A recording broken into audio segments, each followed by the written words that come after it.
For September the 6th, 2024, we talk about Dungeon Divers, Half-Life Alyx, Pillars of Eternity 2 Deadfire, and much more. Welcome to level 515.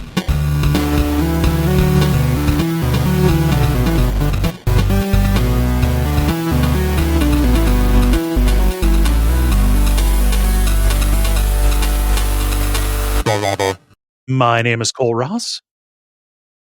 I'm Dennis Furia. I'm Moxie. I'm Ben Merkel. And you are listening to The Level. It's a podcast for people who love video games. A little bit of a programming note for the people here and for anybody who's listening. There will be no show the week after next. I'm taking the week off. Gary is moving that week. And, oh, snap. Show, so I don't want to record this show. When I actually get some time off, which will be nice. Some time off that isn't dedicated to chugging Shadow of the Erdtree, which was great. Heavy air quotes. I'm sorry. No one should have to do that. Also, a programming note here: you will hear blood-curdling screams in the background. I assure you, nobody is dying. Possibly. It is coming from Dennis's kid. Should I leave it unmuted for a bit just so people can get the full effect? They heard it while you were talking. Okay. Yeah. I think she's downstairs now. So I'm sorry, but no. just as a point of order, hey, don't worry about those blood curdling screams. I assure you, they're coming from a child. Is not the comfort you think it is. No, that's I think it's perfectly fine. I think I said it great. I'm trying to time my unmutes to speak between the crabbing, but yeah, Barrett is hands down our loudest child, and it's not close. Yeah, I think nature of being the third kid and a couple years younger than the other two, he just knows how to be heard. So yeah, we record this probably a half hour past bedtime, and so if he's not asleep by the time we're recording, he needs to kind of do a hard burn and then crash, which is happening right now. Yeah. Jen is with him. Jen is comforting him. Yes. And he'll be just fine. Yeah. It's either record now and have Dennis ride the mute, or wait an indeterminate amount of time for this child to stop screaming, which I don't have a kid, but I'm assuming is a super easy thing to make happen. No, it depends on how ethical you want to be about it, but my parents just gave me Benadryl, but it's not bad. That's not bad. Yeah. You can knock them out a couple different ways. And it turns out all right. I'm going to save you from yourself there. Yeah. Hey, all the parents on that are listening are just like, oh yeah, I feel this. Yeah. So. Moxie, you went to Dragon Con. How was that? That was a lot of fun. I had a really great time. Went to a bunch of panels. Larry Hama was there, who is probably best known for being the guy who wrote most of the original run of G.I. Joe. Okay.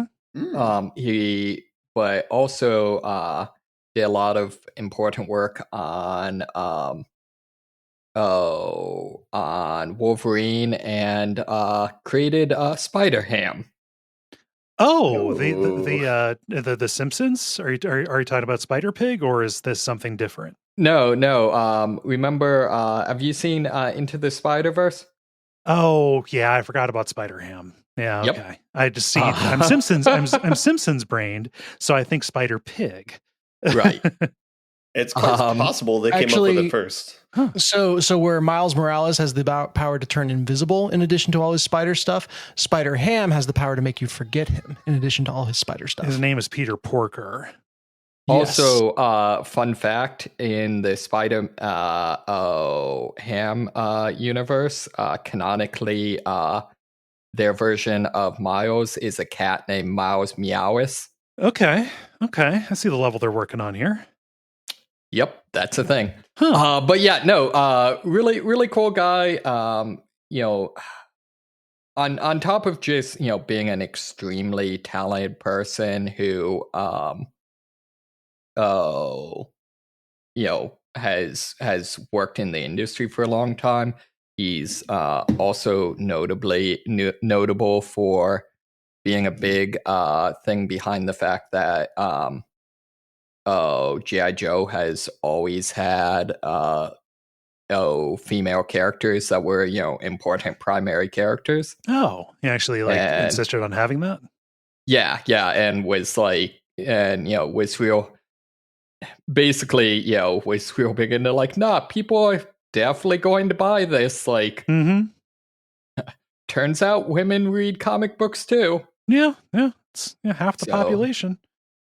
Yeah. So that was a lot of fun. I did a cosplay of Gideon the Ninth, which was a lot of fun. I put some pictures in our chat. I'll transfer some of them over to the actual level Slack group in a bit. But yeah, that was a lot of fun.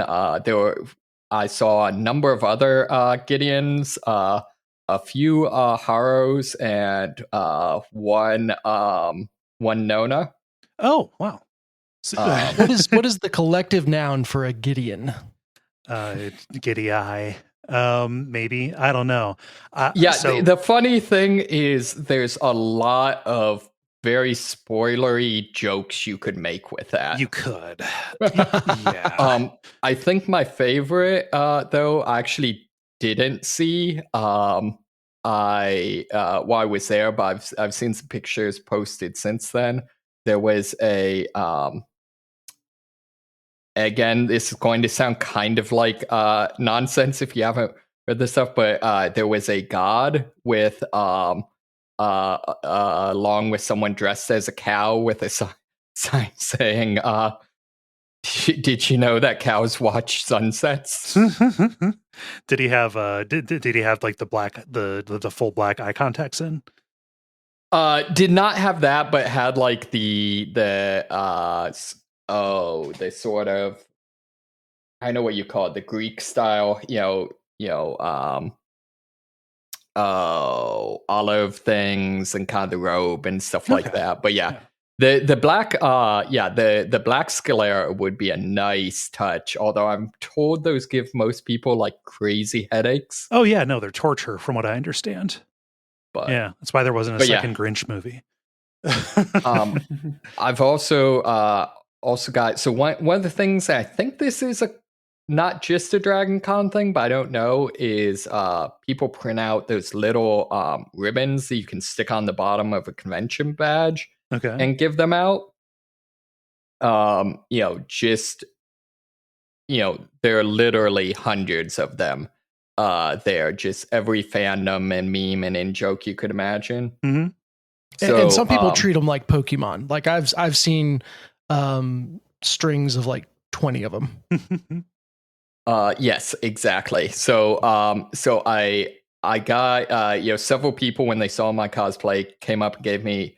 I got one again, cows watching the sunset. I got one I posted a picture of I was centerfold and frontline titties of the fifth, which kind of made my day. Yeah. The only thing is I have a bag I just like stick my swag in. Uh-huh. And the problem is I can't go through it because I was informed I was given one, but informed I was not to read it until I'd finished Nona the Ninth. Yeah, I'm only about halfway through. Nice. So apparently I have a spoiler hiding in my swag bag somewhere, but well, you better hurry up. Yeah. Yep. Yeah, that's cool. I mean, my question was going to be, did anybody like puzzle out who you are?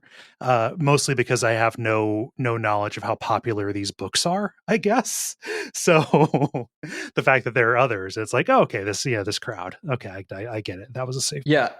What surprised me actually is the day I wore that cosplay was also the day of their like big parade. And with that, I was part of a group that was doing a dragon dance. So the big long kind of Chinese style dragon festival dance kind of thing. And for that, we all got like just the dragon shirts from like Amazon or something. But I already had the makeup and stuff on, because it takes forever and a day to put on full skull makeup. Yeah. And so it was interesting that I still had a lot of people recognize it just based on the makeup and hair. Nice. Which, I mean, I guess is fairly distinctive, but... Yeah. Well, that's awesome. I'm glad you had a good time. Yeah, it was a lot of fun. There are also a lot of my favorite bands were there. Crook Shadows, Video Vision, French and the Punk, stuff like that. So that was a lot of fun. Nice. Yeah, Ben, you went to a show too. Yeah, I think I mentioned it last week. I went to PAX West over the weekend. I just went for a day, got a day pass through work, so that was cool. But I got to the main thing I checked out talk-wise is I sat in with a presentation for Civilization 7 with some of the devs and artists and historians who worked on the game.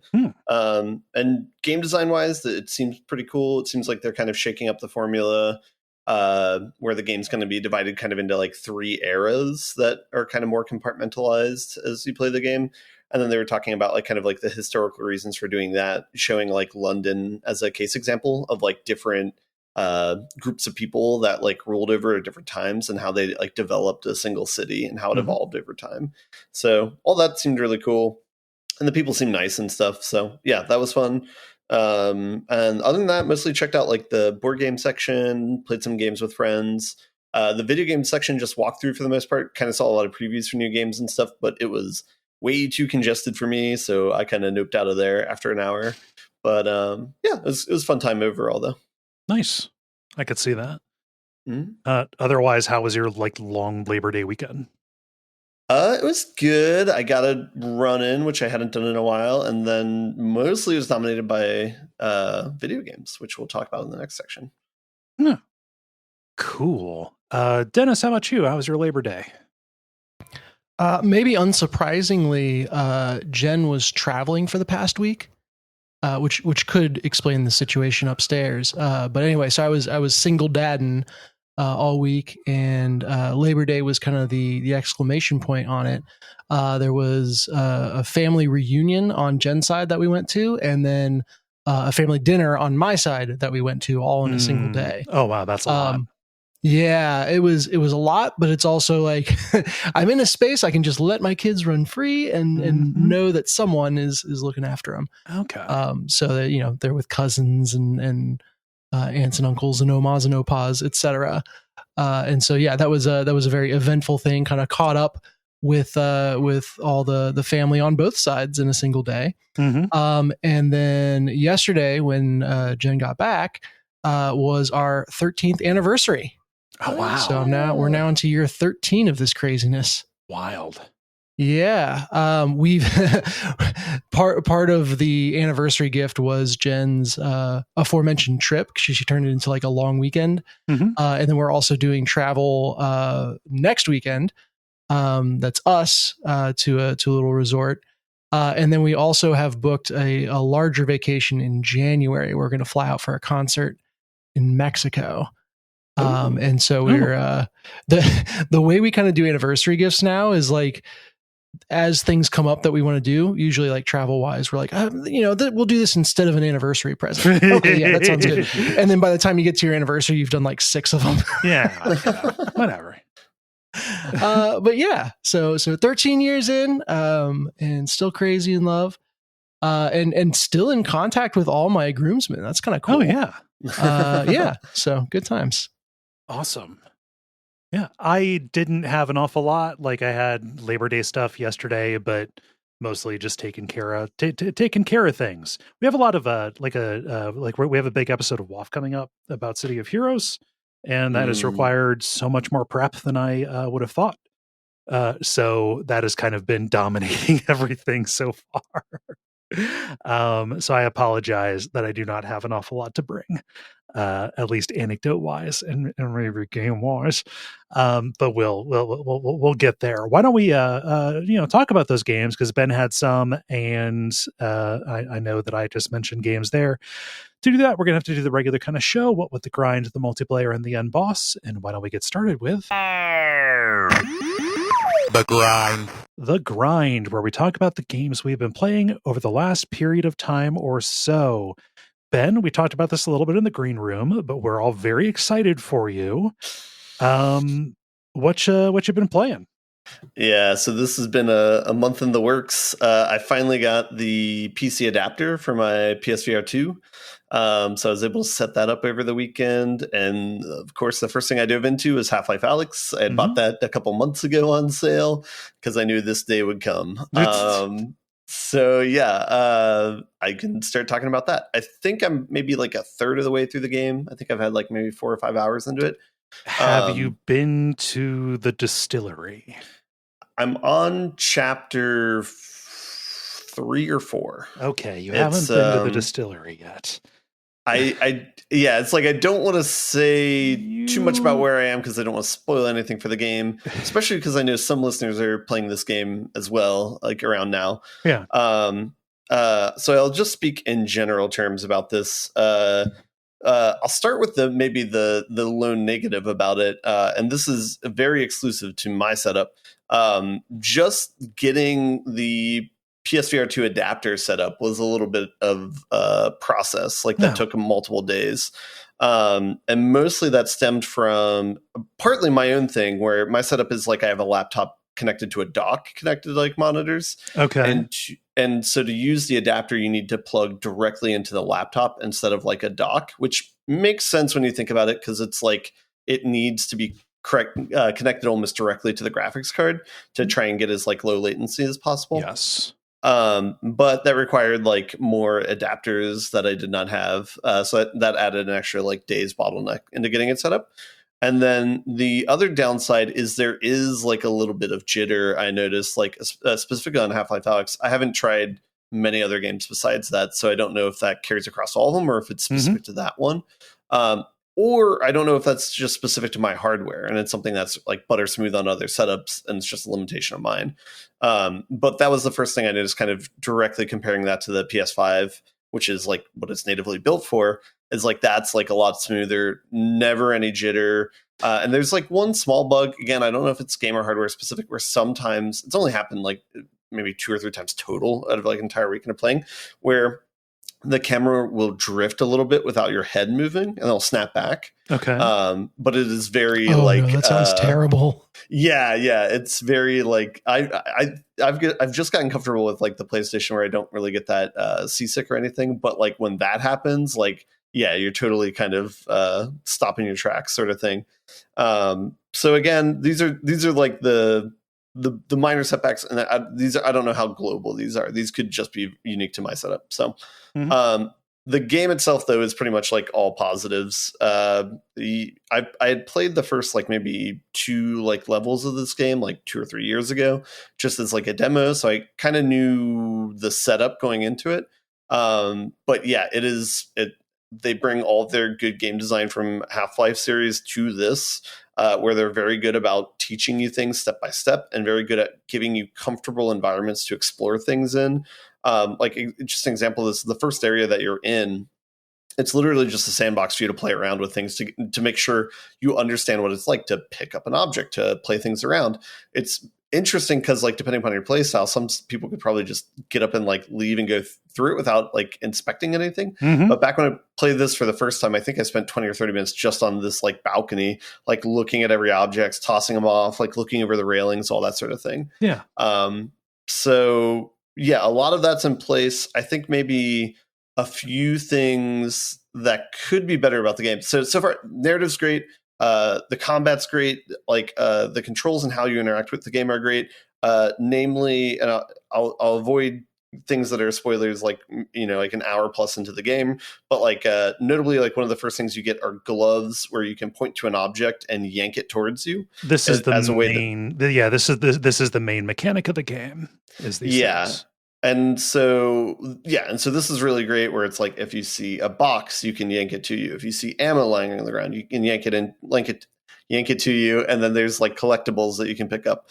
But you can do it with anything. You can do it with like a beer bottle and throw it aside. You can do it with all these different props that are useless and just throw them aside. So that just makes the experience really, really good, that you don't have to like physically walk to things or like physically bend over to pick things up. This like alleviates a lot of that and just makes it a very like fluid experience. One mild complaint that I'm running into, the story's great, like how they introduce mechanics and stuff, like all that top notch, love it. The mild complaint I have is, and this could be a me problem, is I might need to put the difficulty down on easiest, because I think for the last like hour of playing, I've been extremely low on like ammo. And while I'm used to that in like Half-Life 2 and okay with doing that in Half-Life 2, it is very different in this game where it's much more subjective, and the enemies can be a lot scarier to go up against than in like Half-Life 2 where you're disconnected. Yeah. I have this like core memory from like maybe 15 years ago of Planet Earth, where there's one episode where it shows like a fox chasing down like a prey animal and then catching it, and then prey animal just like stops and lets it happen. That's what happens to me when I run out of ammo and a head crab jumps on me. It's just like, well, I guess this is my life now. That's just the way it goes. Wait, so you don't, there's no equivalent of like the crowbar? Crowbar, yeah. I have not gotten that yet. I assume that there is a way to just like bash an object against it to get it off, but I haven't experimented with that firsthand. And that's a mild criticism I have, is the game hasn't taught me that sort of thing explicitly yet. So I either need to like Google that or try that out, which I mean, it could be, and perhaps Kole, you can speak to it because I think you played through this. But is there a way to use objects just as melee by like throwing them at people or yeah. Okay, it has to be heavy. But yeah, you want, you can set stuff up like physics objects can work like that. I don't know that, because like when a head crab latches, like that's only, like that's an attack. It's like a grab. It's not for real. Where I noticed that happening was barnacles. Yeah. Because you would be drawn up into them, and then you would not be able to like grab onto something to kind of slam at it. So if you got caught in a barnacle, there was little that you could do. I forget if there was like a certain amount of time that they would munch on you before they would drop you. But yeah, I remember dying to those more than I thought, specifically because like if you're doing any kind of teleportation, which I eventually stopped doing as I got my sea legs under me, you could accidentally just like teleport through where a barnacle line would be, and then you'd be drawn up into it. Yeah, it interrupts your teleportation if you try and go through it, which I found out, but luckily I had put a construction hat on. So it took my construction hat, but did not take me, which I thought was a great touch for the game. Yeah, you always want to grab those things when you see them. Yeah. Seems like I'm surprised the industry hasn't moved away from teleportation as like a thing in VR games. I think it's just a necessity for comfort for a lot of people. Yeah, no, I definitely want that in the game, and I want the industry to keep using that because it's, if the game can allow it, because it makes the game so much more bearable, and you can play for longer sessions for me. So I don't know, but maybe other people have better or built different and have better tummies. But I think the other mild complaint I had is like, because I was so low on resources, I was trying to like go back and think of why this could be. And I know that there's like, sometimes they'll have like ammo crates, but they'll be kind of off the beaten path, or like the one that I noticed in particular is like kind of up on a catwalk where it doesn't even look like an ammo crate. It looks like a box. So I think my fix for this is I might just play it on easy and try that, which I would be fine with. But yeah, this game has such high tension moments of like for your reload when an enemy is like kind of bearing down on you. They do a good job of easing you into it, where it's like, they don't like the first enemy you see isn't just like sprinting at you or anything. Like they kind of up the stakes where it's like you see it from another room and you can shoot at from another room if you want, where you're pretty protected. or it's very far away, so it's not going to come at you and you have plenty of time to kill it. And then they start kind of rising the stakes where it's like, okay, now you need to handle multiple people that are kind of close to you. Like, what do you do? So they do a great job with that. But the bottom line is I'm kind of feeling harder, like balancing issues, and maybe I'm just being, I think part of it is I haven't used any melee. So maybe that's why I'm like going through bullets so quickly. Yeah. Because it's like 4 or 5 per enemy. Plus if the head crab detaches, like another 3 or 4 for that. So that adds up quickly. I don't think there's any shame to it, because like, if you're thinking about it like a standard Half-Life game, you're not fighting a huge number of enemies.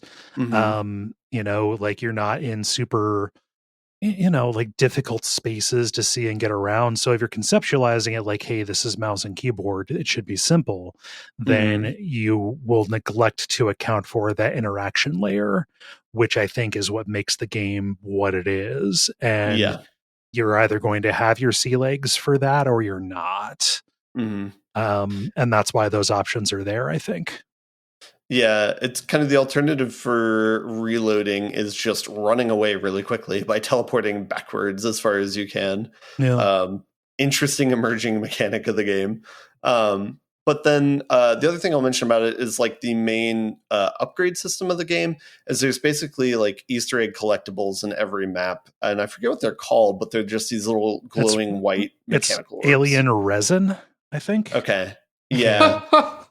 It's like the resin of the polymer that they use to like construct their stuff. Yeah. Made out of real aliens. I have no idea. I mean, yeah. There is like a layer of like grotesqueness in this where it's like, and I remember them talking about it in the writing, like way back when this first came out, where it's like the health mechanism to get health, like it's a bug in a glass jar that gets smashed to death, and then that's what gets injected into your hand, like the chemicals from that. And they said like in the writing, they like wanted that to be a thing where it's like something needs to die for something else to live, like that sort of thing. There needs to be like a sacrifice there. Yeah. But yeah, anyway, so you have these collectibles, and then periodically, it's similar to like Resident Evil, I guess, but like slightly more simple, where it's like you just have this one economy of resin, and then you get to upgrade stations, and you can upgrade your weapons with it. I've only made 2 upgrades, but I found them both to be pretty meaningful. And so this isn't just this is not just, oh, you do a little bit more damage. Yeah. So I'll just say the first one, so mild spoiler, but it's a scope for the pistol that you have. And what's really cool about it is that you can line it up and it'll have like a red dot sight of where exactly you're going to hit. But then it also highlights like head grabs. And so you can like make sure that your shot is going to actually land. And it's additionally cool in VR because you're lining up the gun with where your eyes are kind of in real space. Yeah. And so you find yourself like shutting one eye just so you can look down the barrel and stuff. And yeah, it's implemented extremely well. I'm sure other games have done this like equally well as well. Like I know like was it Pavlov and stuff like that. Yeah. But this just seems to be like one of the better implementations I've seen it so far with the games that I've played. I wonder if that would work with people who like don't shut their eyes to look down eyes while shooting, or just all the various different ways people have like eye dominance. Yeah, I mean, I think it still works because you just have 2 images, but if you just focus on the one from your one eye, then you can still do it. But yeah, I guess it depends on the shooter. It depends what country you're from in the Olympic shooting contest. So, but yeah, I think that's probably all I wanted to say about Half-Life Alyx. The more talk about it is things that kind of spoil the mechanics or the storyline of the game. So, yeah. I mean, I guess I can say the basic setup for the game is you're Alyx and you're trying to rescue your father. And so you're basically kind of going through this Half-Life city to try and intercept where he's going. And so that kind of similar to in Half-Life 2, how you kind of go on like this long voyage through the city. You're doing the same sort of thing, but it's in VR. So yeah, it's it takes place 5 years before Half-Life 2. Yeah. Yep. Yeah. Otherwise, I'm definitely impressed by it. I can see why people regard this as like one of the best VR games out there. Even however many years after its release, like 3 or 4, it's still really good implementation. So still the killer app. I don't know. Mhm. I adore it. We did a whole watch out for fireballs about it, and it's been one of the more popular episodes, which is counterintuitive because nobody has VR. But then I realized, people are listening to this because they don't have VR and they want to hear about it. Yeah. Yep. I think there's one other new game that I played, so I'm going to move on to that if there's no other questions. The other one is another game that was on my wish list that went on sale recently, so I decided to pick it up, and it is Pillars of Eternity 2 Deadfire. Ooh. Has anyone heard of this game or interacted with this series? It's... Oh, good. I mean, this was like Baldur's Gate before Baldur's Gate, basically, That's right?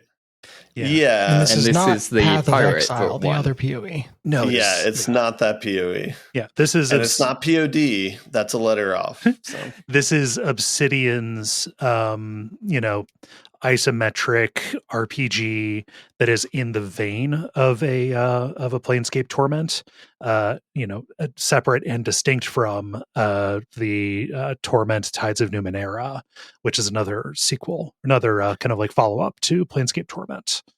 Yeah, and then I believe the first game was even crowdfunded, and this one might have been as well, but I'm not sure. It's basically like an old school CRPG, and as Moxie said, it's basically Baldur's Gate before Baldur's Gate. It's definitely not as high production as that game, I guess, but it still scratches that sort of itch where you're leveling up sets, you're walking around, that sort of thing. I've played it for about... The two most notable features of Baldur's Gate, leveling up and walking around. Mm-hmm. You do a lot of that. Yeah. Core mechanics outside of fighting, yeah. So this scratches that sort of itch. The thing that's cool about it is it's kind of like a piratey island type setting. And a lot of the map traversal is the same thing, but just with a different scale and different skin on it. And what I mean by that is it's like, you get to an island and it'll show a picture of your character, your party leader, walking around the island, and it's like point and click where you tell it where to go. You can come upon like towns, you can come upon encounters, a la like D&D, that where you can make like stat checks or it could lead to a fight, like that sort of thing. When you get to a city, it's your actual characters and it's still point and click, run around a map here. It's a city, there's people to talk to, that sort of thing. And then zooming all the way out, when you get your ship built, you're on a ocean map with the islands a lot smaller, and it's point and click. You move your ship around, you get encounters with ships. So it all kind of has the same like DNA to it. And outside of that, the story is somewhat interesting, or at least interesting enough that I'm kind of into it. I feel like this game is probably extremely long. Like I've already put like maybe 6 or 7 hours into it, and I feel like I'm barely like at the intro sort of thing. There's like there's cool mechanics with like how you manage your ship and like how you populate it with like sailors. There's like a cost to each sailor who's on your ship with like food rations and water rations, and the combat's really interesting too, where it gives you this mini map where it shows your ship and their ship, and you kind of ping pong back and forth taking choices where it's like they turn to the right, what do you do? And it's like I do a 180, I turn to the left, turn to the right. I can fire my cannons if I'm lined up in a way where my side is facing their ship, or you can try and do things like turn around and speed away from them to try and run away, and then that has like effects on like your ship morale and stuff like that.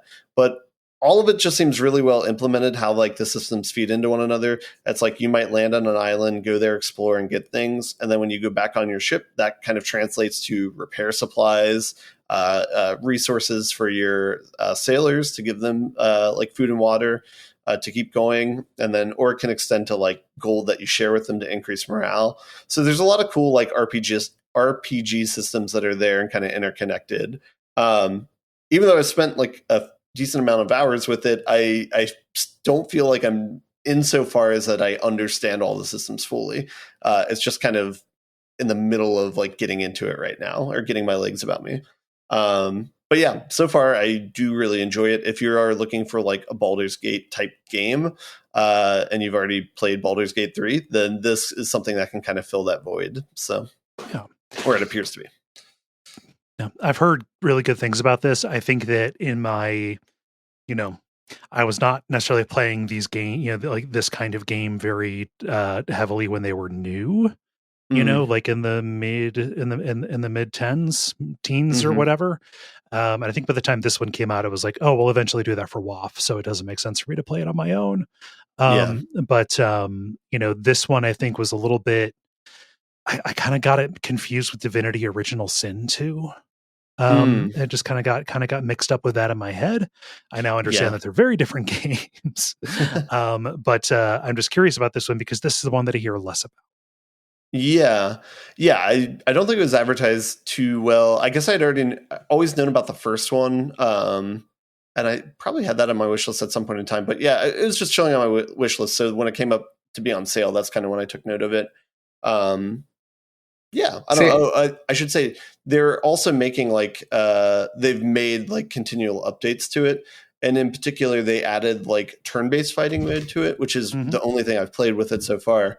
So like seeing stuff like that is pretty welcome. But yeah, the combat system is definitely good, and it feels very similar to Baldur's Gate, that sort of thing. So yeah. What kind of character customization kind of stuff? Like what kind of character are you playing as? Like is it D&D like where you level up and get feats and stuff? Yeah, it's pretty similar to D&D. It's not exactly the same, and I think they use their own type of system. But yeah, there's plenty of classes that are like 1-to-1. Like they have a barbarian class, druid class, that sort of thing.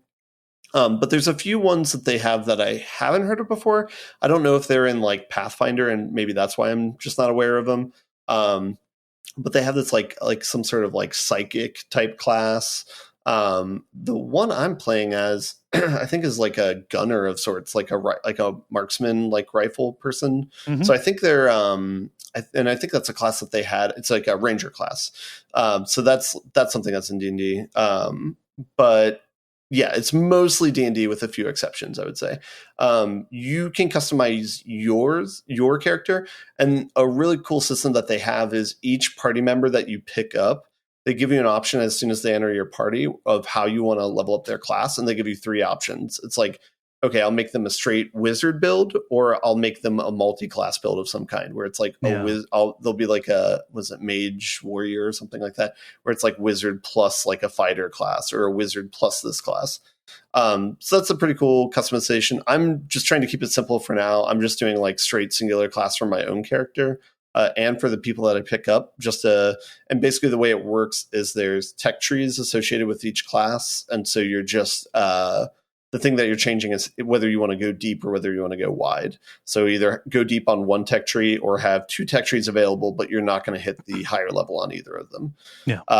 But again, I just wanted to kind of jump in and play the game and not like min-max too much before beginning. So I didn't like look at like what the best builds were or anything like that. If I enjoy the game, I might go back and do something like that. But yeah, for now, I'm just going straight through a ranger. So yeah. But it's fun. I got a bear familiar. Bear attacks things. I shoot them from the back. It's great. Nice. Wait, why would you shoot the poor bear? I shoot it's motivation. Yeah, that's right. It's a complicated relationship, I guess. Yeah. Tangled power dynamic. Yeah. Nice. Yeah, you've got if you're only 6 hours in, you've got kind of a row ahead of you. Yeah, I haven't looked up the how long to beat, but I assume it's long. Like I assume it's like 30 or 40 plus. So yeah, it's about in line with what this kind of game is. Yeah. Yeah. Sweet. Yeah, I don't know that I have any other questions about it. I'm just happy you're seeing enough stuff that makes you want to go. Makes you want to play more. Yeah, likewise. Yeah. Sweet. Who has something new? I have a new indie game to talk about. Okay. Yeah, so I think I saw an ad for this. I'd never heard about it before, but I picked up a game called Dungeon Diver. Okay. Which is not to be confused with Dungeon Delver or Dave the Diver, or the name is a little bit of mental Teflon. However, the game is something very cool. It is a Minesweeper like that has you looking at a map of a dungeon on a grid and trying to guess where all the secret rooms are, Binding of Isaac style. Oh. Wait, and the Binding entire of... game is based around that. So for anyone who hasn't played Binding of Isaac, you can kind of look at a map of the rooms all laid out, and wherever there are the most an empty spot adjacent to the most rooms is where there is likely a secret room. It's kind of this guessing game of, all right, where do I place my bombs to try to check this? So for this one, it starts out with just secret rooms with that rule. So wherever there's an empty spot that's bordered by the most rooms, there might be a secret room there. And it'll tell you the number of secret rooms up in the corner.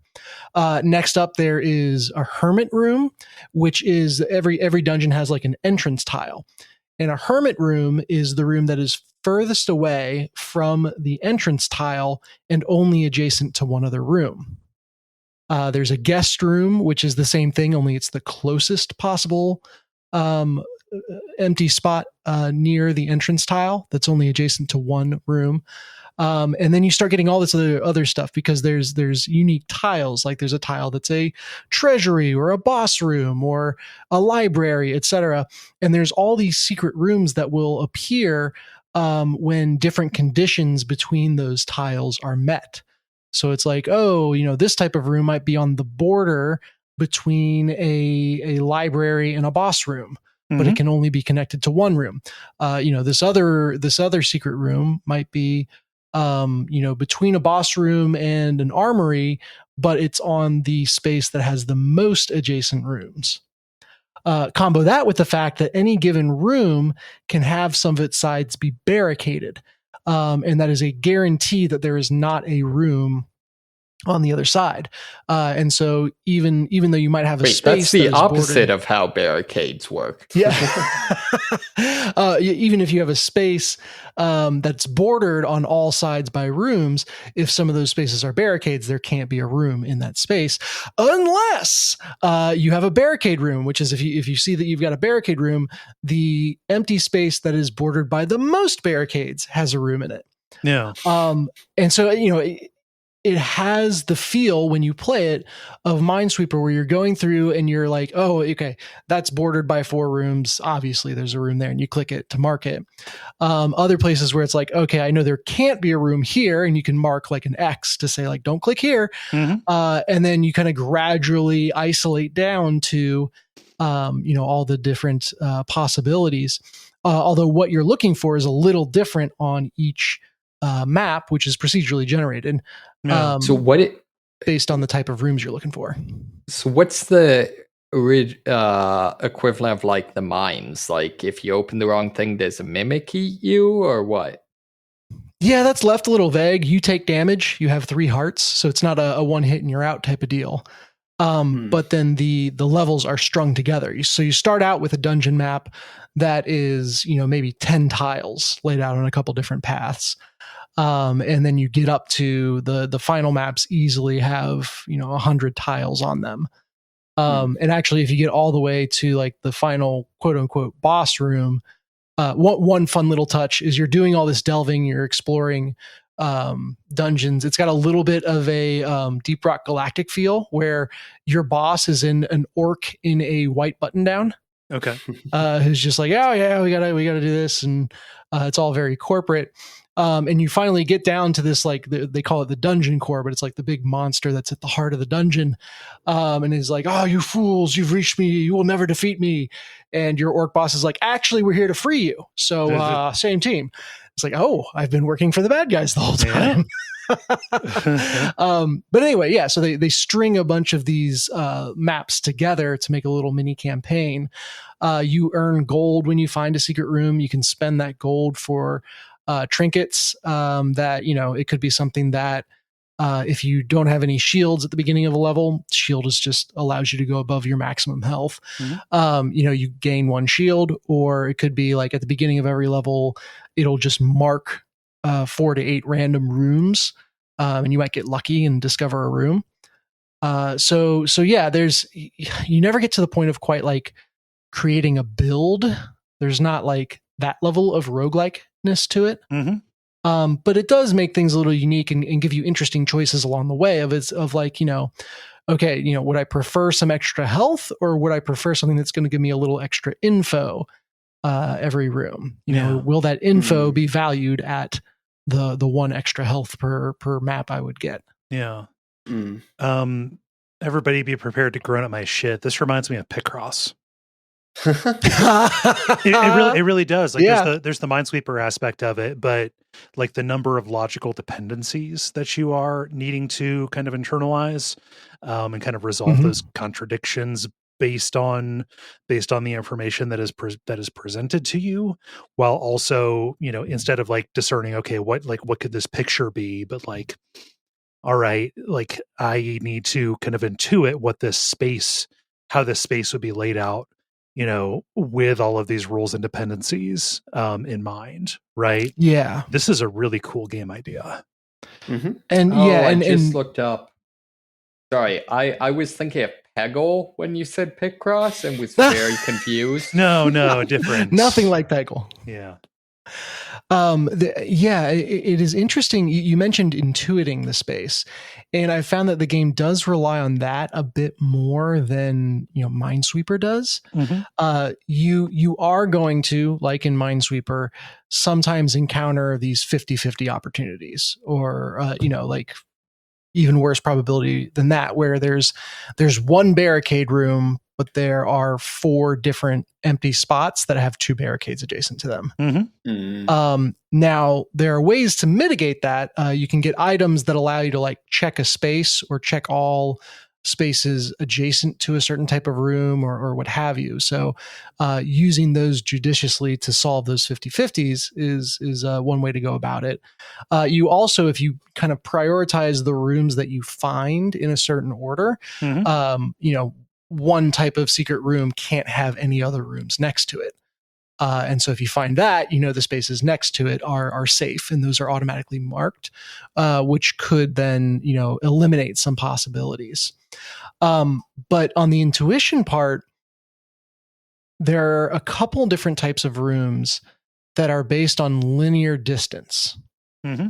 So it is like a room that has the shortest distance to all coin rooms or, whatever. And it's not measured by like steps, like spaces on the grid. It's literally measured by a straight line. So you need to bust out the freaking Pythagorean theorem to get a concrete answer. So does it explicitly say straight line? I would expect it to be doing Manhattan distance. Is that taxi cab geometry? Yeah, where it's like the lines of the squares. Mm-hmm. No, it's a straight line as illustrated in the appendix or the guide or whatever that's in the thing. So yeah, like I said, I think it's a Pythagorean theorem thing, and you could get to a concrete answer by doing that, but I don't feel like doing that much math. Yeah. Especially like there's a type of room I always go for it last, and it's this room is as far away as possible from all other secret rooms while still being attached to the map. Okay. Which, again, that's some linear distance. And so on the later maps, you're doing like 13 a squared plus b squareds over here just to get a concrete answer. Mm-hmm. And so on that level, you do develop a surprisingly good gut for like, it looks kind of like this. I mean, while you're in like 10 by 10, 12 by 12 spaces, like it's not too hard to get a gut sense for the ratio on all of the possible triangles that could be in there. You're trying to figure out like the center of mass of all the secret rooms, and then that's radius around that. Well, yeah, and there's I think this game is fairly recently released, and it's interesting like trying to figure out exactly what they mean by the rules as they're describing, because like I said, it's like the shortest distance to any, the room that is the shortest distance to any coin room. Does that mean if I sum up the distances that they are, that gets to the lowest number, or does that mean that the furthest away coin room is the shortest distance out of all other possibilities. Like there's some codification, I think, that is not quite pinned down in the rules, but through trial and error, you can kind of get to it. Yeah, learn how to interpret them. Yes. Yeah. So Dungeon Divers is a ton of fun. I'm also very pleased that it's got the confidence to be simple. Mm-hmm. If that makes sense. Like part of the reason Minesweeper was so addictive was that it was very simple. And, while this does have the fantasy theme and it does have some, shops and collectible items, none of that is to the point that it overshadows the simple, like counting out on a grid flow state that Minesweeper gets to. And Dungeon Diver achieves that as well. Yeah, I had no idea this game existed. It sounds extremely like it's my shit. Yes, it's one of those games that I think they could add room types ad nauseum and have this just be a forever game. Highly recommend for the Steam Deck. Okay. It does not show up as officially supported, but you can play it with a mouse, so you can play it with the trackpads. Nice. How did you find out about this game? I literally saw an ad for it on Reddit. So go figure. Yeah. That's my 1 out of 10,000 ads that actually, gets me. Can't all be losers. No, that's how advertising works. This looks like it's in the same. This looks like it's in the same vein as like Snake Doctor, as far as like punching above its weight, but being like a cheap $5 game. Yeah, and it's a little more high fidelity in the graphics department than Snake Doctor, but again, like doesn't do anything it doesn't need to get its point across. Which is okay by me. Like I love this. A really interesting, fun mechanical idea that gives me basically endless puzzles to just kind of tickle my brain, and it doesn't try to eat my wallet or be my new Fortnite or have a multiverse crossover. Like, yes, please, more simple games with cool ideas that say their piece and sit down. Yeah, I love it. A simple, hooky indie game that is satisfied to just be a product. Like, that should not be. It should be the least remarkable thing in the world. But how will we make infinite profit? Yeah, I think you continue making more games with the money that you make off of this one. Yes, but what if we have no more good ideas? Well, that's a shame. Yeah. So like I said, I think this came out relatively recently. Someone else said it, but I'll call attention. It's a $5 game, like very, very affordable. And so far my good times per dollar has been a very good return there. Yeah. I'd like to poke around at this. Just, text me when you get to your first, like, what the fuck? Why isn't it in that space? It should be in that. Oh no. Okay. I see. Okay. There's a better space. you get plenty of those moments. Cool. Yeah. Any other questions on that? It's Dungeon Diver. I'll just throw out as okay. No, go ahead. Dungeon Divers is maybe I'm spelling it. No, that's what I was going to say. Yeah, it's Dungeon Divers. It is plural. There are other games called Dungeon Diver. Oh my god! It's a very diverse diver space. It really is. Yes. So then the other game that I started playing this week, new to me, not new to the podcast, is Tetris Effect in VR. And oh man, this is it's doing this like I did with Beat Saber with the like full headphones, not just the little mini speakers. And I completely lost track of time in there. Oh yeah. So you don't want to leave. It is beautiful and fun, and another puzzle game that tickles your brain. Just incredibly relaxing for as stressful as Tetris can be. I think the cool thing that Tetris Effect does is every stage has a very different theme, around like desert or rainforest or deep ocean or like jewels or what have you. Windmill journey. Exactly. Windmill yes. Maybe steampunk. I can't tell. And that backdrop ties in with the pieces and the sounds and evolves as you reach certain points in the game. Some levels, like things will suddenly speed up and the music will get real intense and everything bursts into flames and you're trying to survive until things literally cool down. And in general, it starts off very simple and then you're ending with just like this really cool symphony of different elements that all play in time with you moving your pieces. Mm-hmm. It's I love that it's not obligatory, but you can play it with a rhythm in order to kind of heighten the experience. When I say it's not obligatory, Yes. it's not like Lumines. It's not specifically a rhythm game where you gain more points if you drop something on the beat versus if you drop it off the beat or vice versa. Like it's not just doing that. It is almost literally just, yes, the pace that blocks drop will be dependent on what movement in the music you're in, and you're trying to score as much as you can in the in the runtime of the song. But like when Yes. you do your hard drops, you can do that on the beat, and the effect is really satisfying and pushes So you good. closer into that flow state. And okay, I almost, so it's not. Oh, go ahead. So this is a thing where it's not about how far you can go; it's about how quick you can go. Everything that I've played has been a race to get 36 lines cleared. Yeah. And it'll string 4 or 5 stages together. So like you got to get to 36 lines on this stage, and then you get to 36 lines on the next stage. But like I said, between lines 25 and 30, things speed up or what have you. And between stages, whatever blocks you had at the end of one stage carry over to the next, unless you fail the next stage, at which point you restart that stage with a clean slate. So it's very forgiving. And I don't think I've ever failed a stage twice because of that mechanic. Mm-hmm. Here's my confession. At times, I will get to the end of a stage and be like, that was a beautiful, wonderful experience. I have no idea. I couldn't tell you what was in it. Yeah. Like I think maybe it was desert themed or was again, it Windmill journey? Yeah.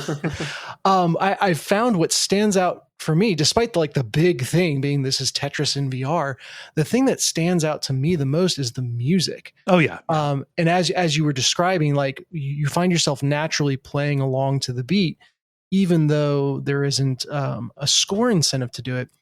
I wasn't sure, and maybe you could confirm one way or the other.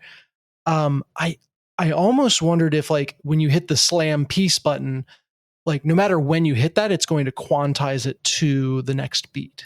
I don't know. And I don't want to know, actually. Yeah, I mean, I was trying to do it on the beat anyway, just because that feels good. That gets you in the flow state, like you said.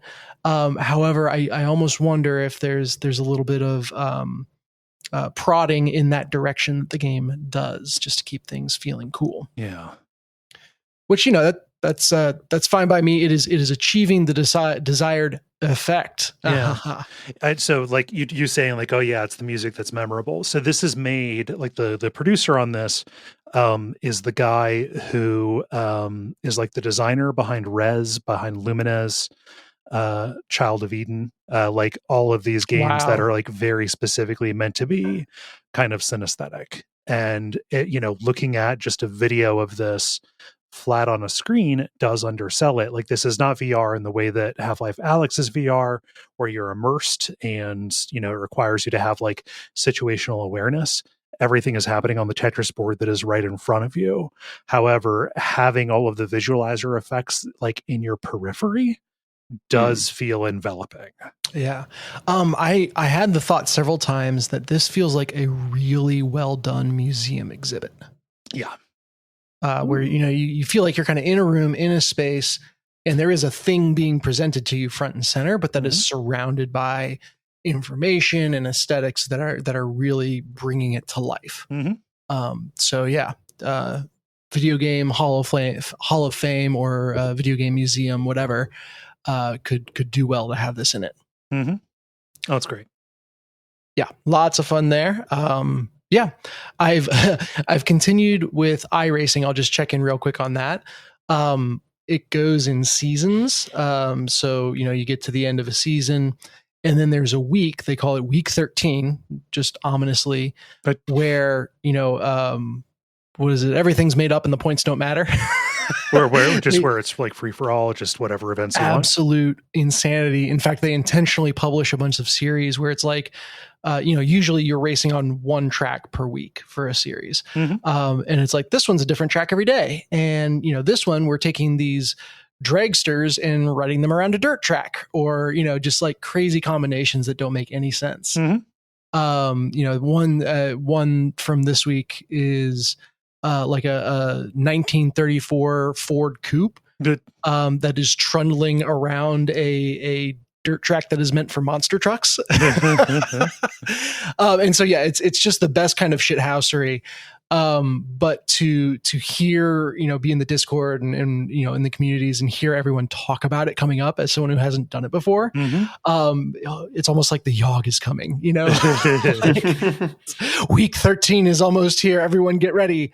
And it's kind of a sight to behold. Is it talked about as a positive thing? Because I would assume this community is very serious about technical racing. This sounds like something I would like, and therefore antithetical to everything they've No, the community seems very positive on it. The consensus is do not play in ranked modes. Only do unranked modes where your safety rating and your skill rating won't be affected. And what's kind of funny is, since you're in the last week of the season, anyone who is like on the cusp of a promotion or like almost there and wants to try to like grind it out, there's temptation. It's like Mad Max.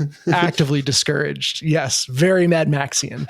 All the clips that I've seen. So yeah, that's been fun. Are there horses in iRacing?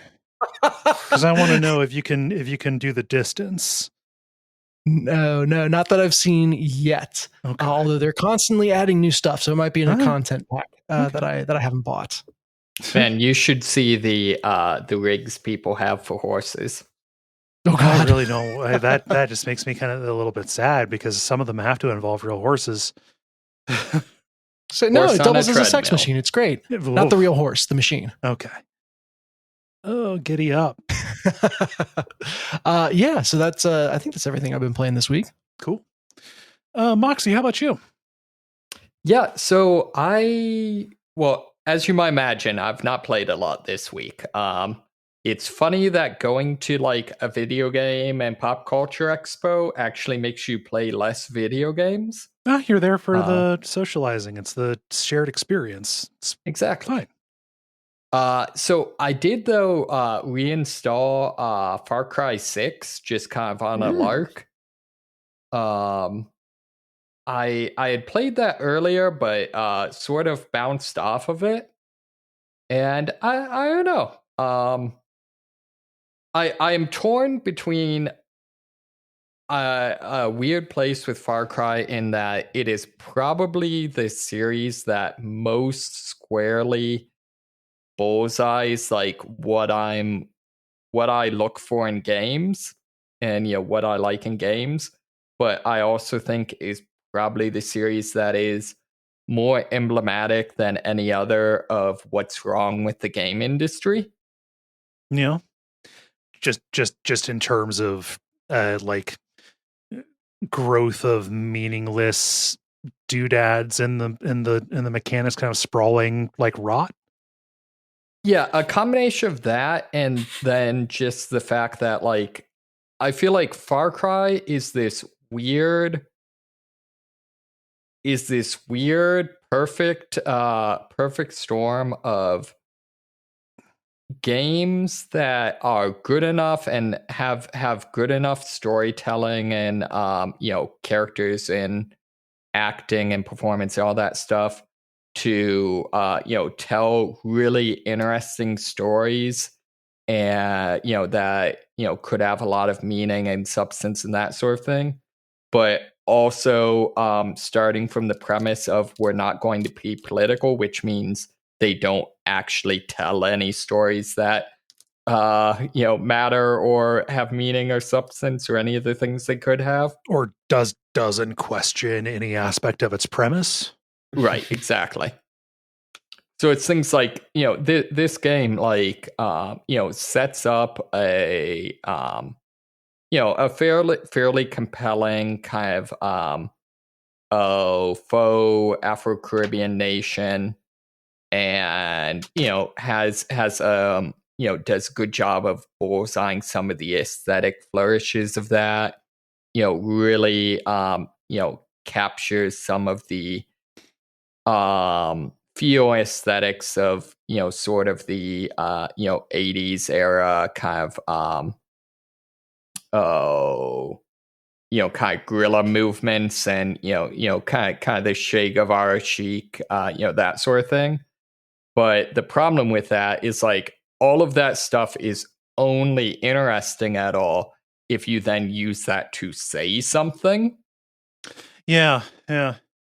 Far Cry, you will travel to beautiful places with rich histories. You will blow them up. You will feel nothing. Right, exactly.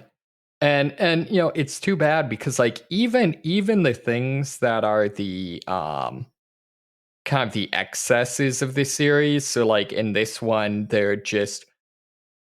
they've got this whole idea of, like, the idea of, this is, it seems like it's kind of inspired by Cuba under the embargoes, in that, like, this is a nation where people for generations have just had to keep things running using chewing gum and baling twine, and so then uses that to kind of imagine all these fantastic kind of junk made super weapons. Yeah. And, like, even that, like, to a significant degree, is, like, just a conceit of video games. Like, in a video game, you want to have cool guns that shoot rockets and shit. Mhm. But, like, if this was a game that actually also took a story, then it that could easily be played into sort of a almost like a gonzo take on anti-colonialism or whatever. Yeah. But they don't, because this is not a video game that's interested in things such as anti-colonialism. It is interesting in releasing a game every year. Yeah. Right, exactly. It's just, they're not human games that are concerned with people as anything but props. Like, yes, there will be some melodrama and there will be a betrayal, or each of these is kind of, at least for a while, has been built around, like, a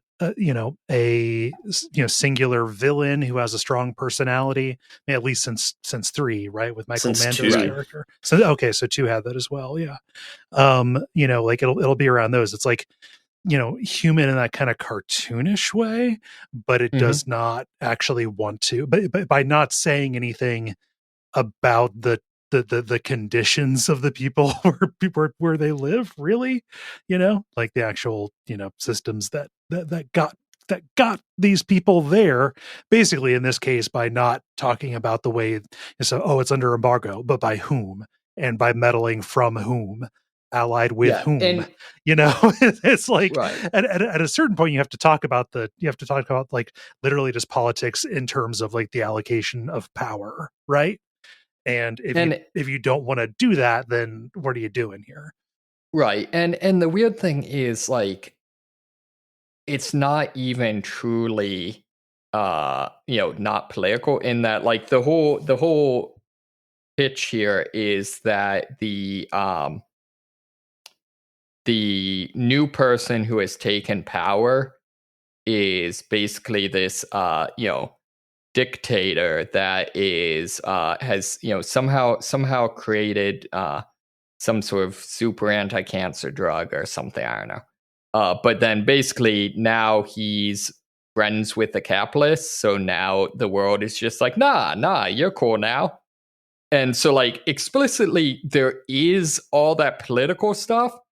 There's just no interest in, like, doing anything with it. You know what I'm saying? That would be a great anti-climax to the game if they're like, oh, but it's just sold at reasonable prices in this country, so I guess I can't be a bad guy. But, Yeah, I was like, oh, it's just sold at reasonable prices. All right, why are you cracking down? Why don't you export that? Why are international business forces not crushing this? Am I an agent of those international forces? Like, I don't know. Like, there are all kinds of stories you could do, but if as long as it is sci-fi premise plus man who bad, it's like, okay, all right, man who bad, Well, yeah. and The I game think is way more concerned with like now you can take a flamethrower to everything than any kind of actual motivation for why. Well, and because the thing flamethrower is enough. What's crazy is that's not in of itself a bad thing. Like, Yeah. this is a weird a weird comparison, I realize, but like if you look at like Old Boy, that was a movie that was big into the excesses of violence, but also was interested in actually doing something with that, you know? Mm. But yeah, I think the other thing that in to that is kind of depressing is, on the other hand, these are the type of games that probably could only be made by at least a AA studio. Mm-hmm. I doubt you'll ever see, indie, Far Cry likes, Right. just because what they are. So it's kind of a unfortunate thing in that, like, I think you could actually make good games in this genre.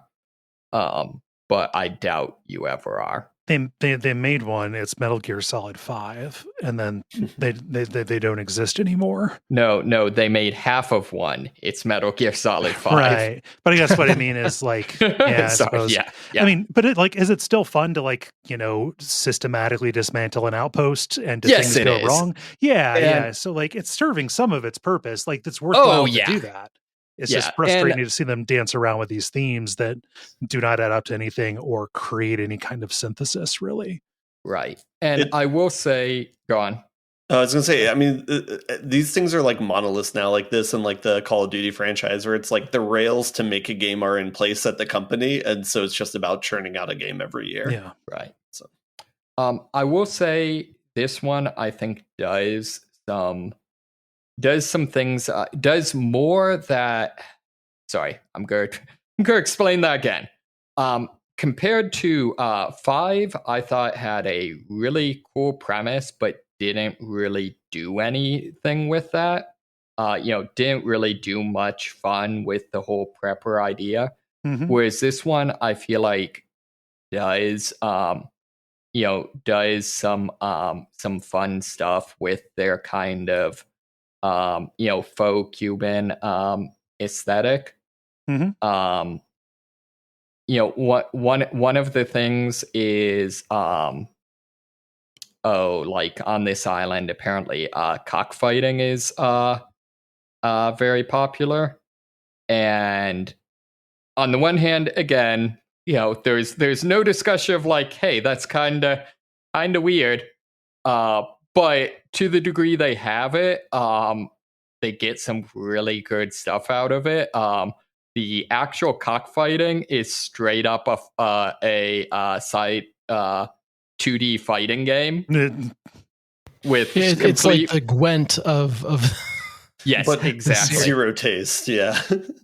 There's also like you find one of the side missions. You find someone that is like, hey, like I've won every single fight until this guy comes out of nowhere and just like his chicken just blows mine away. Like something's not right. Go look into it.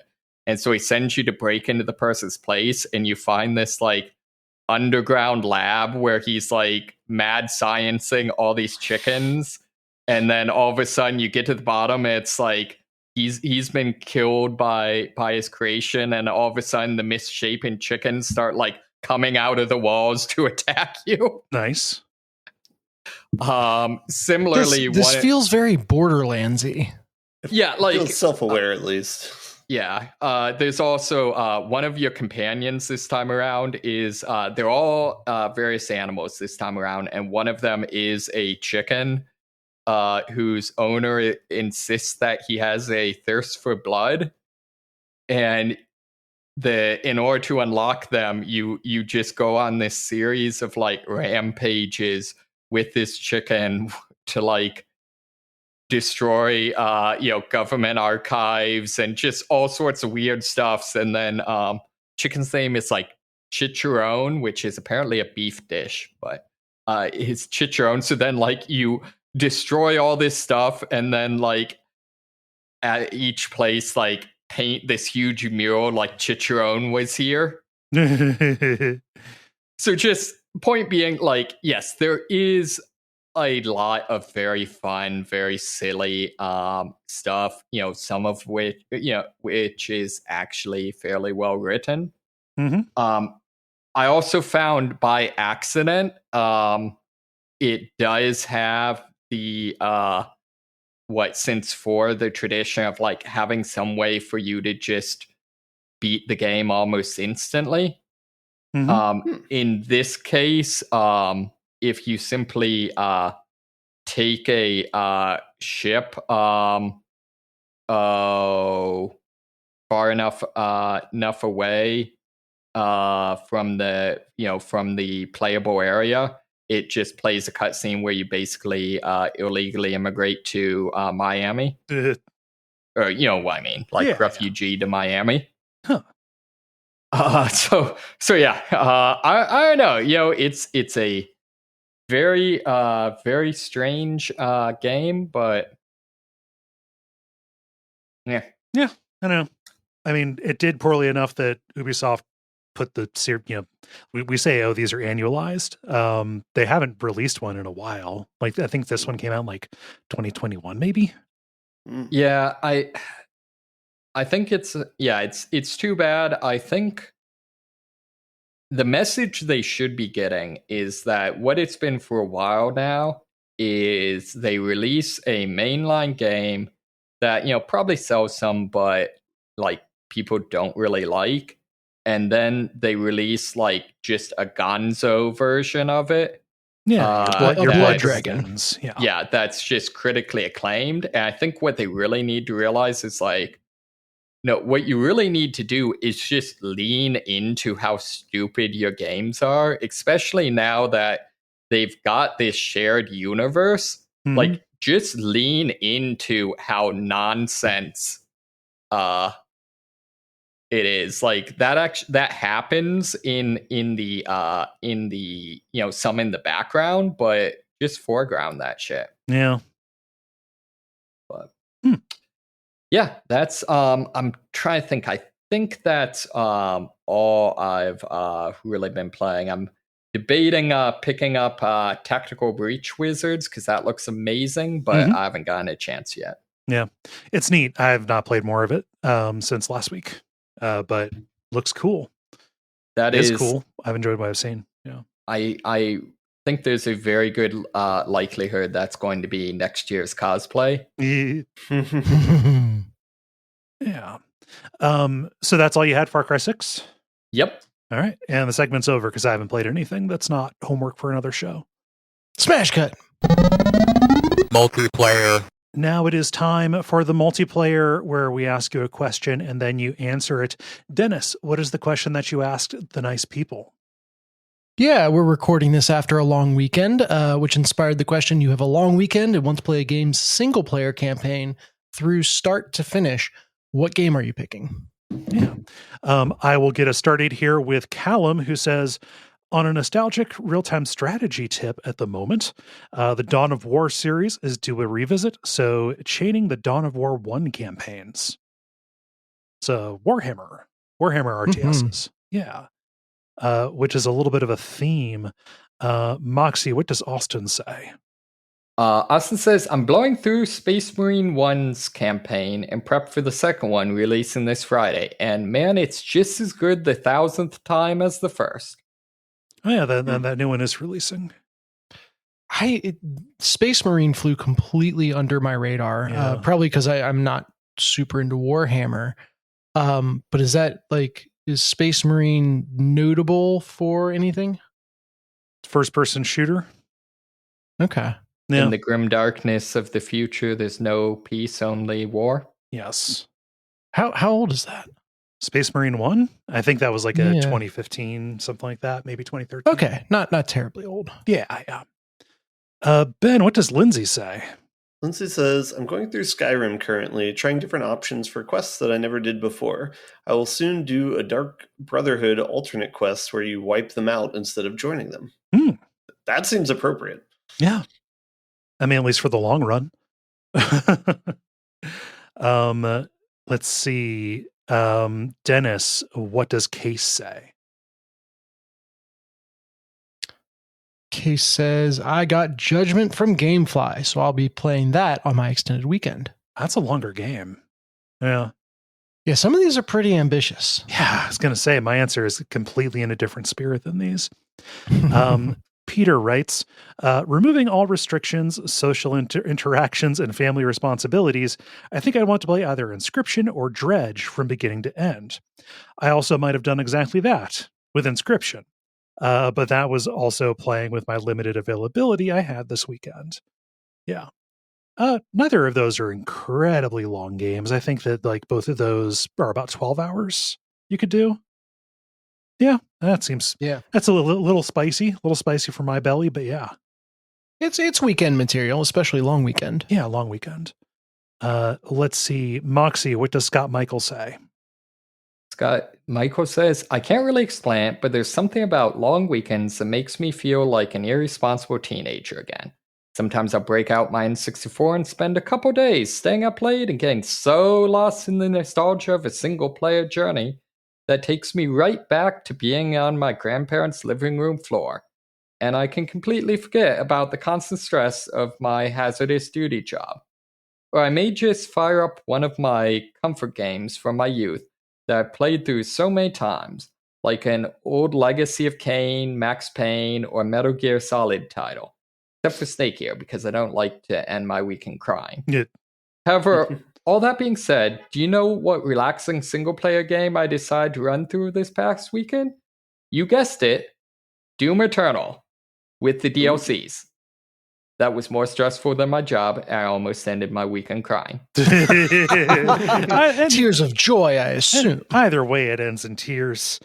Yeah.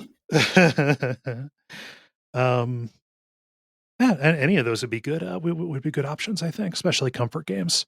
I don't know. I just something about settling down to complete something brand new. You don't know if you're going to complete that. Like, yeah, come on, play something familiar. Come on. And Ben, what does Michael say? Michael says, I'm not sure I'd be able to finish it, but I'd start the first 10 hours of Final Fantasy XII again. Yeah. Worse things to do. Yeah, I wasn't going very long on this, thinking I probably got about like 3 hours of play per day in me in a game. You know, if I'm doing it just for leisure, you know, on a long weekend, I'm going to be going and doing other stuff. So that puts me right around like this weekend. People on Twitter were talking about Silent Hill games, and 3 and 4 came up. And I was like, man, it's been a while since I played Silent Hill 3 or 4, so that would be fun to fire that back up again. Obviously couldn't, but that would probably be my answer for this. Yeah, very cool. Yeah, not both, either, depending on what I felt like, but yeah.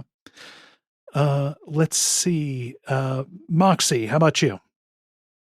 Man, so this really isn't my jam. I don't replay a lot of games, and I don't know, a lot of them I've enjoyed. I'm not sure would fit well with this thing. But I think the one I'd go to would be probably Max Payne 2. Yeah, that's perfectly reasonable. Yeah, that's just excellent game. Great storyline. One of my favorite endings. So yeah, I think I'd go with that. Yeah. Ben, how about you? I think historically my answer has been like Portal or Portal 2, because I feel like once every, 2 or 3 years, I'll go back and do a run through of that. But I think if I was going like full D-Gen, I think I would try and knock out a Knights of the Old Republic run. Oh, yeah. Now, how many hours is that, though? That's like a 3-day affair, and you'd be only doing that. Yeah. That's not incredibly long. I think it's like a 24-hour game, something like that. Like as far as RPGs go, it's not huge. It's just longer than most any other Star Wars game. Yeah, sure. I think the one I would want to do, or the thing I would want to do, is if they somehow came out with like versions of MMOs where you could play they cut down the entire storyline part of it to a weekend. Mm-hmm. Yeah, I could see that. I would rather just play that. Like if they had a version of Final Fantasy 14 like that. Yeah, shit, man. exactly. Yeah. And Dennis, round us out. Yeah, so I was thinking like a modern game that I haven't had a chance to try yet, and was going to say Control. Oh, yeah. I think I have that on like every subscription service. They do give it away. Just them SCPs. Haven't gotten around to it yet, despite the high praise.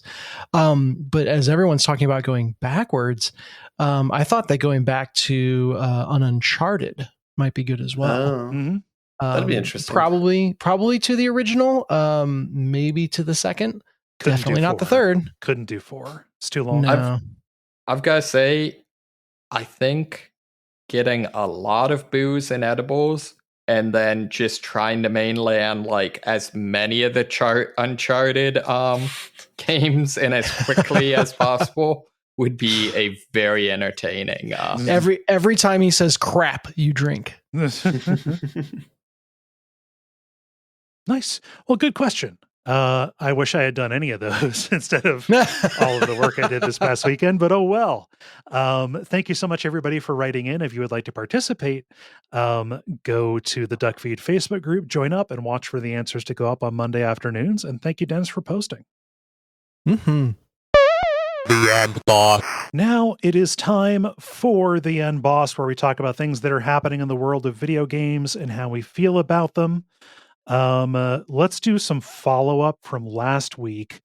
Dennis, how's Concord doing? Yeah. It's officially not. Yeah, I mean, it's still, you still have until Saturday to play it. Yeah, wow. On the 6th, it's being fully pulled down. Although they said they're going to take the game offline. All like purchase ability is immediately turned off. So there's no more sales. If you don't already own it, you're not able to get it. And yeah, Concord is officially being pulled down, which I forget what the launch date on it was, but I think it's a total run of 12 days after 8 years of development. It's a record. The only comparable thing that I saw mentioned was, I think, NBA Elite 2011 or something like that. It was some EA Sports NBA game that was just so disastrous that they were like, yeah, we're going to recall this. Didn't they? I think that they might have been right when they tried to like jump into NFTs or something like that. Maybe NBA. Oh wait, did you say 11? That would be way before. Yeah. That's well before. Okay, I was thinking there was a recent. I thought it was NBA game that tried to go live service and failed miserably. But yeah, I mean.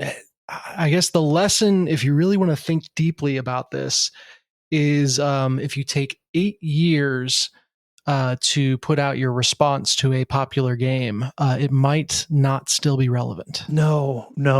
That's a horrible thing to do for the people to do with the people who work with you. Yes. Just have this game. Like they said, like, oh, we're taking it down and we're going to figure out how to go forward with it. But like, I don't know how you pull back.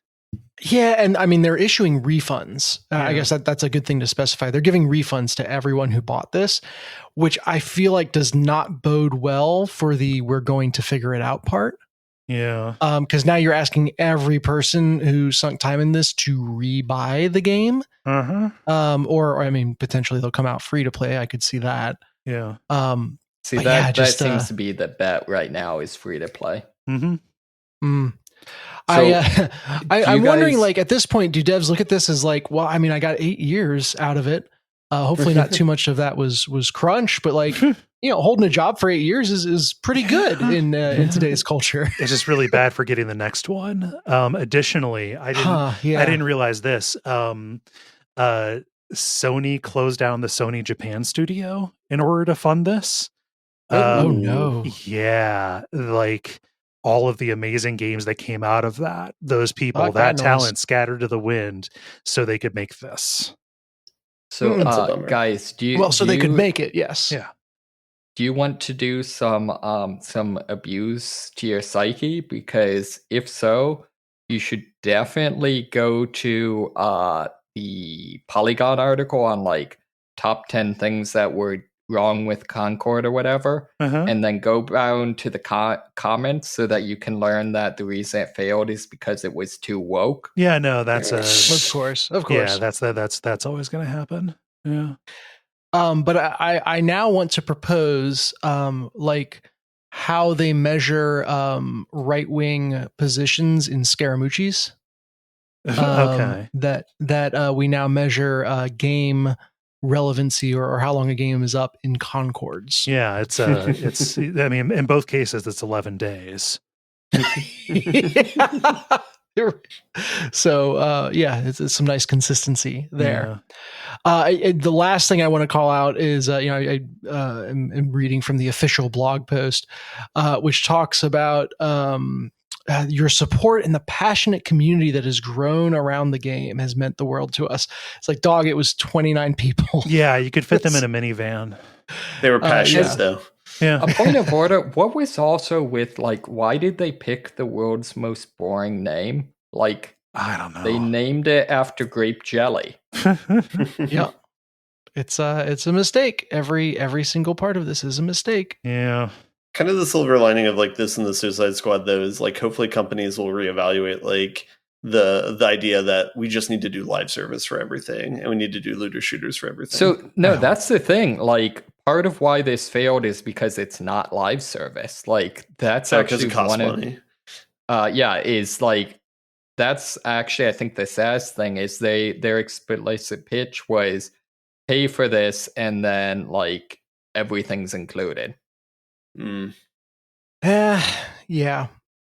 That's it feels based on Overwatch's business model 8 years ago. Yeah. I feel like the problem is Overwatch's business model was porn.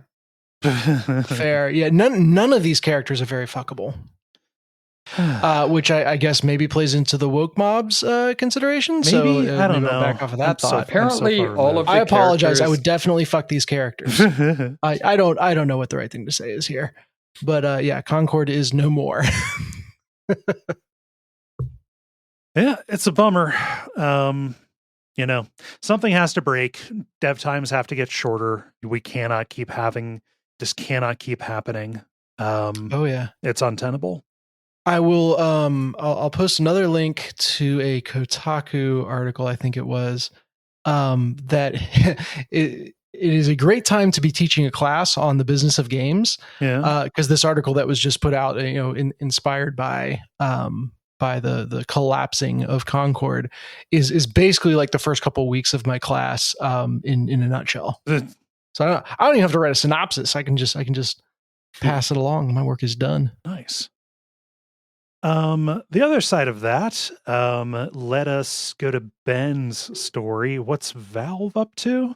Yeah, so instead of companies being punished, companies getting rewarded, I guess, in a way. Valve hired devs from Hapu Games, the people who made Risk of Rain 2, Risk of Rain Returns, and one other game somewhere in there. So unclear what they're going to work on at Valve. I think they've announced and gone live with Deadlock now, or like they've had like streamers play it, like notable streamers. So it's possible that they could work on that as far as like maybe movement or something like that. But it's kind of another case of like successful indie studio just moving to Valve and then never hearing from them again, possibly. So we'll see if that's the case. It's I mean, the first act of the story is Microsoft bought this studio in its big fit of acquiring places and acquiring developers, and then this is one of the studios that was shut down in the recent, the only word you can say is purge of studios that Microsoft did, and this is Valve rescuing these people to make what, who knows, but yep. Yeah. So good. Wish it could happen for everybody. Maybe not at Valve, but yeah, if you're proven, like Risk of Rain games are really popular. Mm. Yeah. Nice. It's good to get some good news. Let's get some weird news. Moxie, what's happening with what can run Doom now? So, large language models can run Doom now. Okay. So this is very strange, but there's a group of researchers that basically first took and trained a artificial intelligence to play Doom. And then that allowed them to generate lots and lots of videos of Doom being played. Mhm. They then used that to train a second artificial intelligence to basically say, based on the inputs from the user and what's happened in the last 3 seconds, show what happens next. Mhm. And in effect, what that means is that this artificial intelligence has learned to, on the fly, effectively be a Doom game. So at 20 frames per second, it will, spit back the images that are in fact effectively the Doom game. And of course, this is artificial intelligence, so not everything's going to necessarily be 1-to-1, but it's learned that when you fire the gun, the ammo counter goes down in the corner, and when you fire a gun at an enemy enough, they will die, and it has learned the basic rules of Doom, and successfully vomits back the images for that. Yeah, a hallucination that through diffusion happens to look like a dreamlike version of Doom that just keeps going and going. Mm-hmm. And so it's just playing it itself. It's not responding to user inputs or anything. So, right? So these people then went back in time and made that Windows screensaver that we all watched and wish we could play. Yeah. Although from what I am not 100% sure, it sounds to me like at least some of the articles I'm reading are saying that it is actually someone playing it. So it does respond to button pushes and stuff. Mm-hmm. However, their actual website, I can interpret what they're saying either way. So I'm not sure on that one. Yeah. They do seem to be pitching this as hey, this could be the future of game engines. Although it is notable that this is very explicitly, hey, here's an engine that can recreate what's already been created, not necessarily one that can create new things. Yeah, yeah. I think it's apt that this is doing Doom if the takeaway is that this is the future of game engines. Yeah. Yeah, It's hard to think of a practical application for this. Somebody will try and sell it, somebody will get investors off the back of this, but I don't know. Sure. It is a neat it's a neat experiment. Yeah, I feel like to me, I think potentially the interesting insight of this is the fact that if you define enough rules, then hallucination can, in a manner of speaking, be computation or something. Mm-hmm. This is a interesting angle on how can we constrain this stuff to actually make it do meaningful things. But yeah, I don't know if that will have practical purpose. Yeah, I don't know. Also, so they quote some random game dev, which I think appears to just be a guy on Twitter that has released some games to the App Store.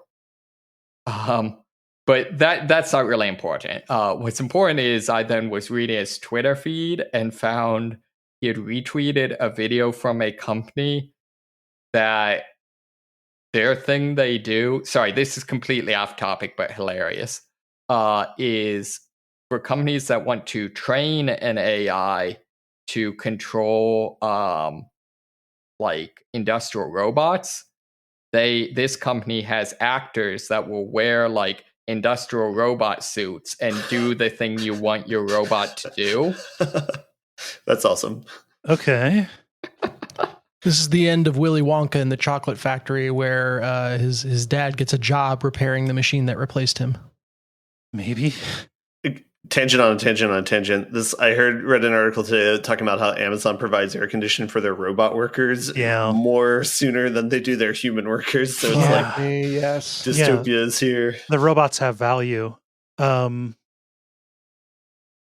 it's no. I broke that fact out at Labor Day, and because they were talking about we have some family members who drive to like delivery truck, and it's like, yeah, no, the you know, it's miserable. The trucks don't have air conditioning, and it's like, you know, it's like, yeah, you know, so they wrote a letter and they're trying to get it, and I was like, man, it would be real cool if they had a union, and it's like they didn't connect it, they didn't see how those things matched up. Yeah. I've got one. It'd be really weird if one of the biggest unions in the country was like represented truck drivers. Yeah, well, they did for UPS. They got that deal done. Regardless, I've got one that is very quick. This is about a higher res, more modern looking Silent Hill 2. I'm not talking about the Bloober Team remake that's coming out. I am talking about an independent fan project called Silent Hill 2 Enhanced Edition, which is an attempt to take this game that is not really purchasable or playable on anything right now, to take the PC version of Silent Hill 2 and upscale it, up-res it, and just make it possible to play on a modern system. This has been in progress for a while. I've actually messed around with some of this, found it to be a little bit too finicky and unreliable. However, just recently, the team behind this has pushed out the final update, kind of just in time for people to, you know, refresh their memories on the main one if they want to before they go into the remake. So like, this is just there. It is available to play, faithful to the original, but nice and crisp looking. I really want to mess around with this, and I want to download it just in case Konami decides to do anything to stop it. They have not yet, but who knows? Have this in a place that is not connected to the internet. Yes, I don't want this to get yoinked. So just happy to see this long project come to a close. It looks pretty impressive to me. And yeah, who knows? Maybe I'll stream it at some point. Sweet. Yep. It'll be interesting. I was gonna say it'll be interesting seeing it side by side with the new one too, to see like which one has better graphics. I mean, the new one's gonna have access to a whole bunch of new technology and stuff that this team doesn't have a hold of. Wonder no more then, I guess. Yeah. How does everybody feel about buttoning it up? Let's button this bad boy. The credit. Thank you so much for listening to level number 515. We really appreciate you taking the time. If you want to help out the show, you can back us on Patreon. You can leave a rating or review in whatever podcast directory you get us from. Spread the word, tell your friends, participate in the multiplayer and the Duckfeed community group on Facebook. All of that is welcome, but most of all, we ask you to come back next week. Dennis, do you have anything to promote? I do, in fact. So by the time that this airs, there will be a relaunch date public for Deck of Wonders, The Master of Dungeons. So the relaunched campaign is going to go up on October 1st. Mark your calendars, tell your friends, and let's get this thing funded. Nice. You can sign up for the email notifications if you would like. Yes, and I need to finish some things before I have an actual link, but I'll pass you a link to pass along as well. Cool. Sweet. Well, that sounds like a show to me. I have been Kole Ross. You can find me at Kole Ross on Blue Sky. Well, now I'm like worried about my name. I'm Dennis Furia, I think. Where am I? Is that how it's pronounced? I thought it was Furia. Furia. That does sound more right. I've been Dennis Furia. And you can find me coming soon on Kickstarter. I've been Moxie, if that's really how it's pronounced. And I've been Ben Merkel. I really don't appreciate being made fun of. And stick around for some titles.